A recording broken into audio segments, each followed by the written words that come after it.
The following is a presentation of the Missouri Sports Network.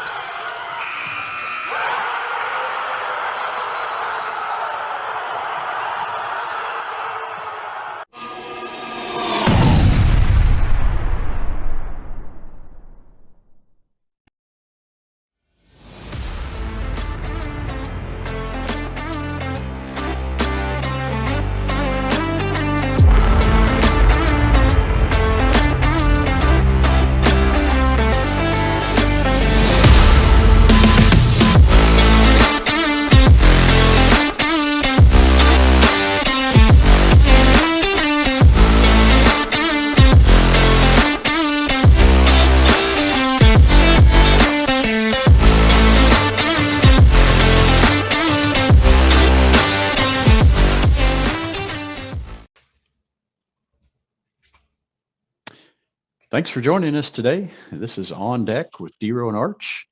I'm Eric DeRosset. Alongside of me is Darren Archer, and we are here to talk Missouri college sports. So again, thanks for joining us. And Darren, I want to jump right in. Let's start with Missouri State.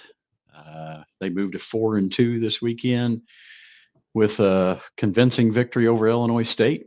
That's four wins in a row for MSU. Quarterback's playing well. I think they just got a lot of good things going on at Missouri State right now. They do, and they beat a very good Illinois State team on the road, 41-7. And I mean, kind of had their way with them, and really looked good on both sides of the ball. Special teams. The one thing that I've noticed from the beginning of the season is they're cleaning up a lot of that yellow laundry, so to speak, that occasionally hits the turf, and I think that's made a big difference. They're finally. They're really clicking on offense, been putting up a lot of points. And hey, you had a nationally ranked Illinois State team that they gave up 7 points at home. So bodes well for Missouri State. I'm looking forward to watching them continue and see how they do throughout the rest of the season. For sure. This weekend, I believe, is homecoming. Missouri State play Indiana State. Indiana State comes in at 2-4, so certainly, MSU, if they don't have a letdown from their big win this weekend, on paper at least, seem primed to get another victory this weekend if all goes well. So fun to watch right now, and we'll keep an eye on them. Let's turn our attention to Mizzou. They had a chance to recover from a tough loss the previous weekend. Played UMass. This weekend, got them pretty easily. We've referenced this before in our previous shows, but it really starts right now in terms of SEC play. Auburn this weekend, then followed by Alabama at Alabama. So the honeymoon is over, so to speak, and we're getting ready to find out what Mizzou football is all about. Absolutely. They have the state of Alabama the next 2 weekends. And I hope that our listeners and fans of Mizzou don't overlook Auburn. They've played a lot of good. Their record is not as good as they are.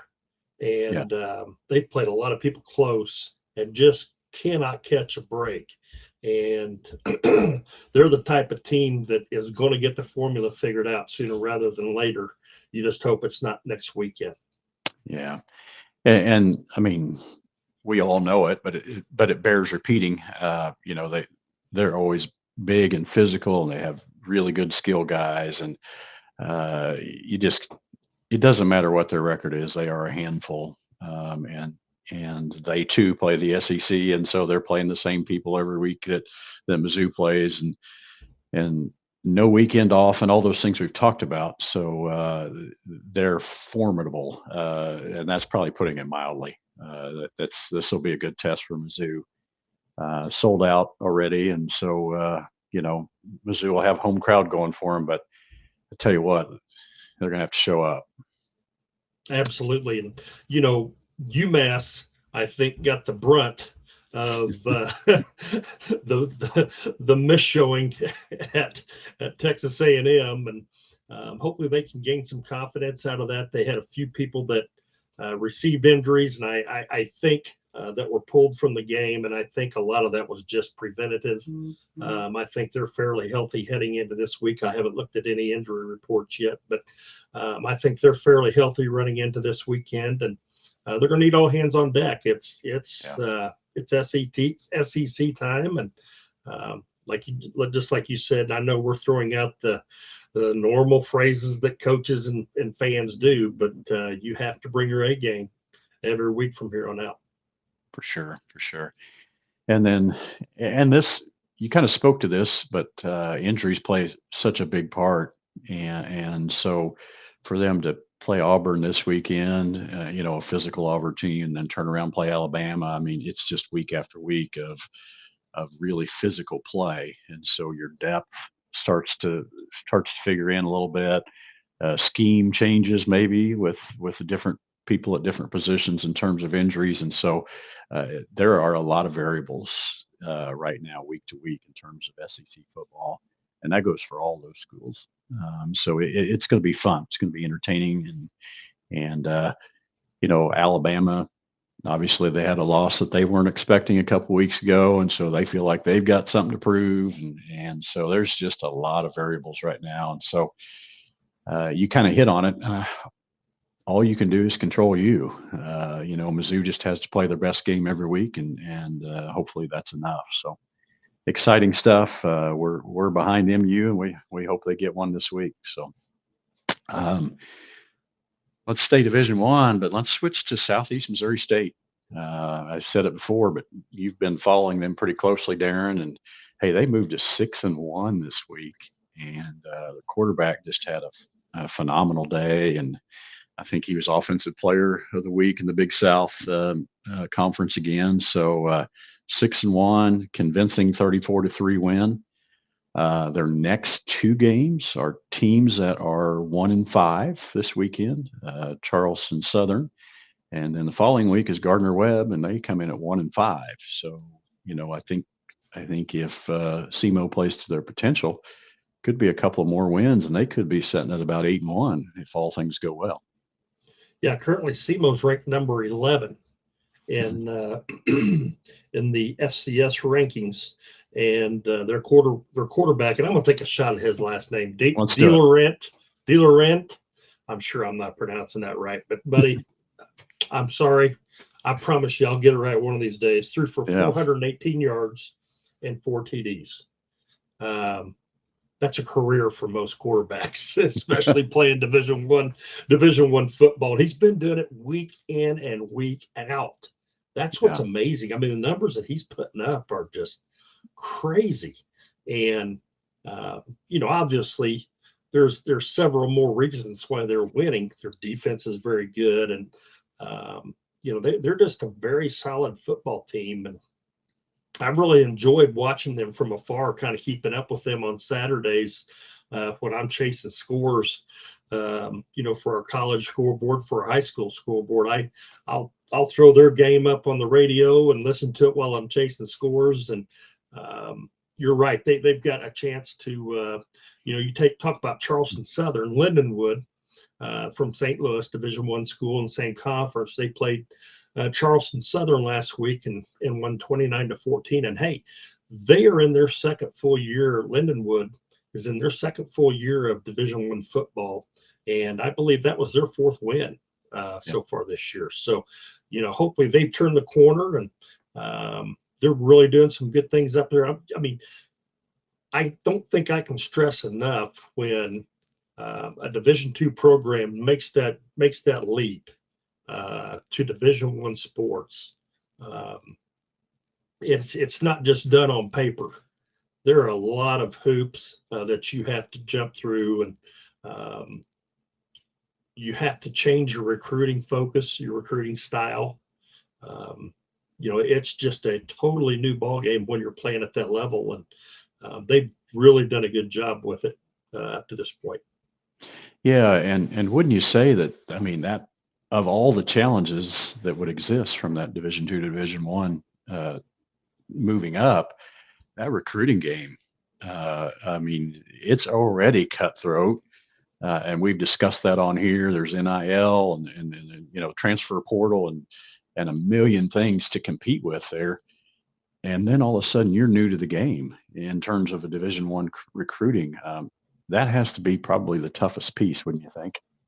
Absolutely.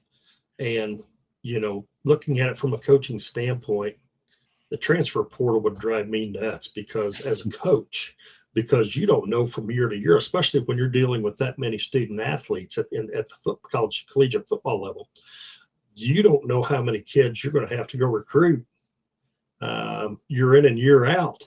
And it's the great unknown. And I understand why they're doing it, but yet at the same time, it's kind of, we talked about this before, it's kind of created the wild, wild west at the collegiate level. And I have noticed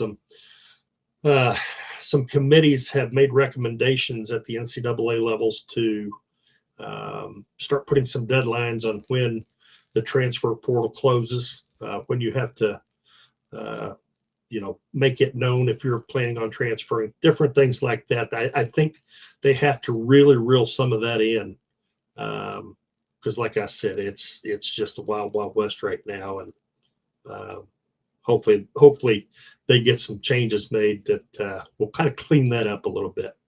Sure. And we referenced that, I think, in our very first episode was, that what are the boundaries that are going to develop here in terms of transfer portal and NIL and all those things, because, if there's a loophole, somebody will find it. Competitively. And I'm not even saying they're doing anything outside the lines. They're taking the system as far as they can take it under the rules that are established right now, and that they're entitled to do that. But in that, there are some loopholes that are discovered, and somebody's going to find them, and somebody's going to take advantage of it. And it's the competitive nature of athletics. And so it will be interesting to see the boundaries that the NCAA puts in place. I actually saw something before we got on air this is a basketball recruit, a high school kid, but they were estimating his NIL value to be between $7 and $9 million. That's crazy. Why would you go? Crazy. Why would you go play pro? Absolutely. Unless you're guaranteed the first top 4 or 5 picks, you're not going to make that kind of money at the professional level. And it's like Shedeur Sanders at University of Colorado. I can't remember what the money value was put on him as far as NIL is concerned, but it was incredible. Absolutely. Incredible the amount of money that he's getting. Well, and he's worth it in terms of marketability, right? I mean, that's a win at let's say 5 million. I don't even know what the figure is, but he's a win at 5 million probably in terms of revenue and attention, those things that are generated from him. So, kudos to those athletes. In that regard, they're playing the rules as far as they can play them as well. So, interesting times for sure, and it'll be interesting to see what the NCAA does in regards to all those facets of recruiting. We kind of got off track there, but that's good stuff. Missouri football right now at the collegiate level, we've hit on Missouri State playing well, MU obviously playing well in the national scene, SEMO at the FCS level, ranked and playing really well. It takes us to NAIA, where Evangel is playing well and undefeated and ranked nationally in NAIA. So just a lot of competitive football teams in Missouri at all levels. Absolutely. Have to throw in there Washington University. Yeah. Up in St. Louis, NCAA Division III school. And I believe they only have one loss on the season and really having a good year so far. Yeah, for sure. Just some Division II highlights here. Missouri Western beats Central Missouri State this weekend. That's a good win for Missouri Western. You got to believe, right? Absolutely. We talked about that last week. If you remember about their schedule, I believe they played Emporia State, maybe, who was nationally ranked, then played this past weekend University of Central Missouri, Yeah. And then next week they have Northwest, I think. I can look at it real quick right here. Or it may have been Pitt State. No, it's Pitt State. You are correct. Yeah. Yeah, they play Pitt State. And we said last week, hey, if you can get one of those, you're doing pretty Yeah. good. Well, they got their ones, so I'm sure they're fired up. Great win, program win, and with that is a rivalry. I mean, you can throw records out the window. St. Joe and Maryville are the approximation is very close, and that's always been a great rivalry in the MIAA. Yeah. Yeah. And it would be easy to say that Missouri Western is playing with house money because they got the one this week versus Central Missouri State. But the way they're playing, they kind of act like they think they belong. So congratulations to Missouri Western and tough one this week with Pitt State. So we'll be watching that one for sure.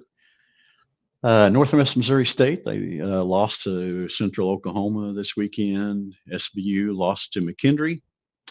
SBU plays next. They have this week off, and then they play William Jewell in Bolivar on the 26th of October. So that's William Jewell is 3-3. They lost to the University of Indianapolis. I was going to mention this about William Jewell. This is their second consecutive overtime loss. They're just that close to being 5-1.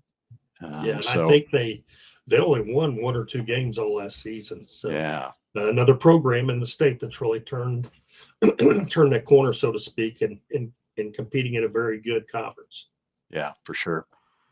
Individual play. We've mentioned both of these guys, but quarterback at Missouri State's playing really well, and quarterback at Southeast Missouri State's playing really well. So we've spoken a lot about team play, but it's kind of neat to see these individual guys having a lot of success and kind of do it if their teams are ranked, which they are, and those guys are having that kind of success, then that means they're on the national stage in terms of their accomplishments. So congratulations to those guys, and obviously it is a team game, and I'm sure those guys know that better than anybody else. But I think it is worth noting those two guys and their accomplishments and just the success that they're having leading their teams. So I think in terms of football, we may have kind of reached a breaking point here. We may take a break and come back and hit some other college sports and highlights. So with that being said, I think we'll take it to break here, Darren, and we'll be back. Listeners, we'll be back here in just a few minutes and fill you in on some other Missouri college news. We'll be back after these messages. I'll have the avocado toast minus the avocado. So, toast. Yeah. Everything is so expensive these days. Hey, Chevy gets it. That's why they're keeping prices down to earth, like on the most affordable EV in America. A super strong and capable Chevy truck. And a high-tech Chevy SUV. Why is Chevy making affordable vehicles connected by OnStar? It's so together we can do more. We believe banking should make your life greater. It starts with affordable options to meet today's needs and tomorrow's dreams. From smart account options that fit your style to flexible loans for what comes next. It means convenient ways to access and manage your money whenever you need it and wherever you're headed. Most of all, it takes great support. Someone you can count on for trusted guidance and to be there for you every step of the way. Great options, great convenience, great support for life. Great Southern Bank, understanding what really matters. And welcome back from break. We try to do this once every show, but I do want to take just a minute to thank all the viewers and all the people that follow us and on Twitter and Facebook and those kinds of things, and just the information that we get. A lot of this stuff that we get is not stuff that we come up with on our own.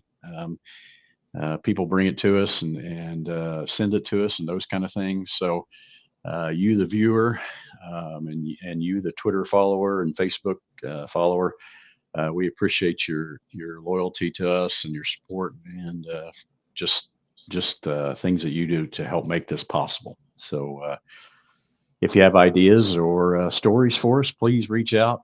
We are available on a multitude of platforms. I won't go into all those, but just find a way to contact us, and we'd love to do some follow up. If you have a team or a coach or somebody on staff at a university or college that deserves some recognition, we'd like to do that. So thanks for the little public service announcement there. We appreciate you following us, and Darren and I, we love doing this and enjoy bringing stories of athletics to anybody out there that'll listen. So let's dive into volleyball a little bit, college volleyball across the state. We've started focusing on this a little bit over the last 2 or 3 weeks, but the Evangel volleyball team, I believe, is 18-2 at this point. I think the NAI national rankings come out this week, maybe Wednesday. I think those things come out every 2 weeks, so it would not surprise either one of us to see Evangel getting into those NAI rankings. They play Oklahoma Wesleyan this week, I think, in Springfield. So Evangel's worth following right now, don't you think, Darren? Absolutely. If you're 18-2, 20 games into the season, and at the top of the conference standings, you're doing something right. So not really a surprise you're in and you're out there. Very good, and no different this year. And I would say that they're probably the class of the KCAC, and hopefully they can stay healthy and make postseason play and beyond. Yeah, for sure. Central Methodist, last I saw, 19-5, and they had a good win against Park this week. I think that's always a big matchup, and Central Methodist come out on the top side of that matchup. Central Methodist plays Baker in Missouri Valley, I think, this week. Park, I mentioned them just previously. They're 14-7.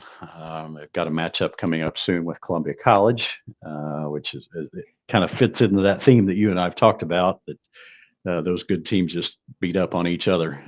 But that Park Columbia College ought to be a good one.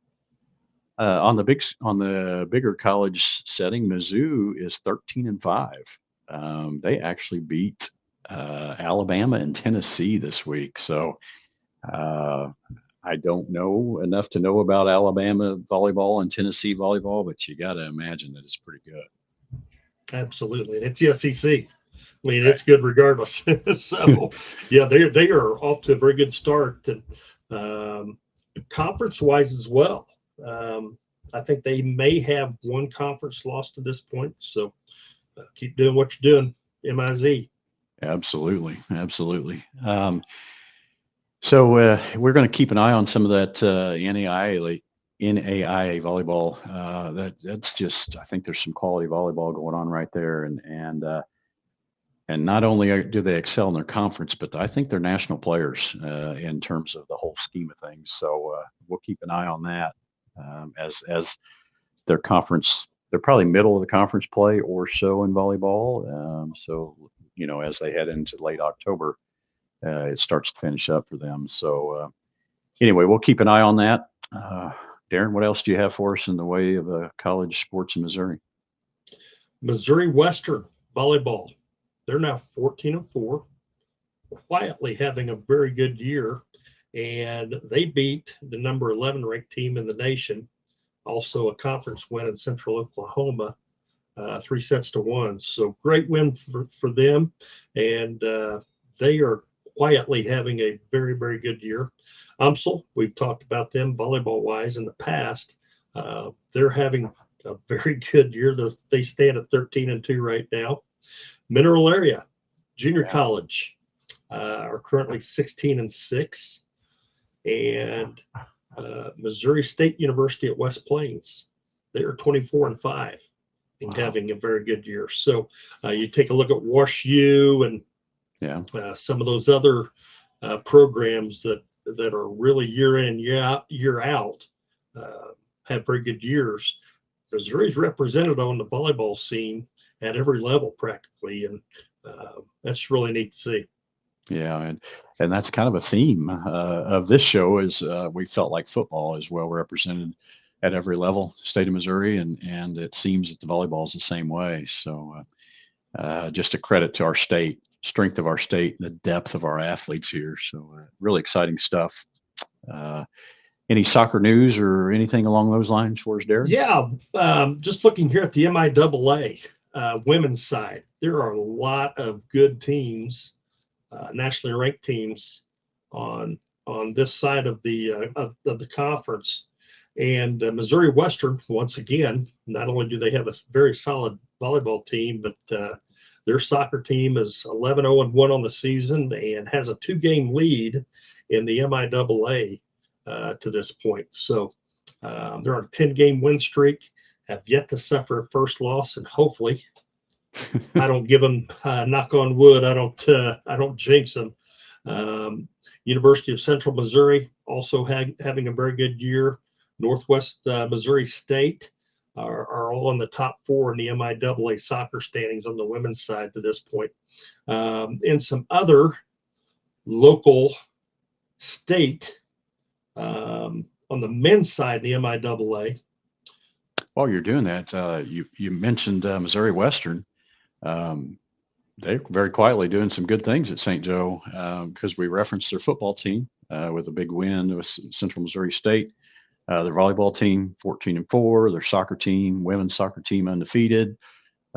Sounds like things are going well at Missouri Western. Yeah, and it always has. They've been pretty good at all athletics throughout the years, and nothing's changed. So I don't have those. I don't have those standings as of right now. I'll try to get those for our listeners next week, along with the rest of the Division II and NAIA standings. I think we need to start looking at some of the conference standings in all these sports to kind of see how things are going to play out as we're at the midway point and getting close to 3/4 of the way through the conference seasons. And, it will start giving us a picture of how things are going to position heading into those very important conference tournaments and perhaps automatic bids on the line. I'm going completely rogue here, so stick with me, Darren. Every time I think about Missouri Western, there's one name that comes to mind, and I'm going to see if you recognize his name. I'm sure you do. Guy by the name of Mike Cornelius. Do you recognize the name? Yes. Yeah. Yeah. For those of you that don't know who Mark Cornelius was, he played basketball in Missouri Southern probably early 90s, late 80s, early 90s, somewhere down there. Is that right, Darren? I believe so, yes. Really good player. I mean, hey, and I'm telling you, it's just rogue. I'm going completely off script here. But no, he wasn't a really good player. He was a great player. Good he Lord. Was. He lit us up like a Christmas tree. Hey, undersized, big man, couldn't do it all. Just tremendous player. So there may be very few of you listening out there that know who Mike Cornelius was, but if you do, you sure remember him because that guy. DeRo, I finally got over having nightmares about that guy about 2 years ago, and I'm going to have him again. He was a special player, and the thing that was so neat is he made it look effortless. Yeah, I mean, it was just like he was out, just doing what he had to do to get through the game, and he did it awfully well. Well, and I do remember some really good matchups. The SBU teams during that time were really good, and hey, when Missouri Western and SBU got together, it seemed like Mike, he just brought his A game. I mean, the better the competition, the better he was. So anyway, off script there. Sorry about that, folks. But Mike Cornelius, it's worth looking up if you can find any information about him. He was a really good player at Missouri Western. So. Well, folks, it's been good. I think we've got some college information out there to you of some really good things that are going on in our state. Soccer, volleyball, football. It's just a really good time right now. It's sort of the middle to the end of the fall season. I think it's really exciting. And you're right. Part of it has to do with just the conference pairings and the rivalries sort of that exist there. So we look forward to the matchups this weekend. It's a big football weekend. We say that every weekend, but just seems like just national implications on all levels. Every game seems to sort of matter. So we're excited to keep an eye on those things. And Darren, you have any parting words for us here before we sign off? No, just want to thank everybody for tuning in. And if you get a chance, be sure to follow us on Twitter or X, whatever you want to call it, at DeRo_on-deck and at Missouri_sports. You can also visit MissouriSportsNetwork.com for all of your college scoreboards, football, volleyball in the fall. And then, of course, this winter we'll have basketball, both men's and women's. So anytime you're wondering about a score around the state, go to MissouriSportsNetwork.com, click on the scoreboard segment, and we have both high school and college scores from around the state. Yeah, and we hope to have some interview things.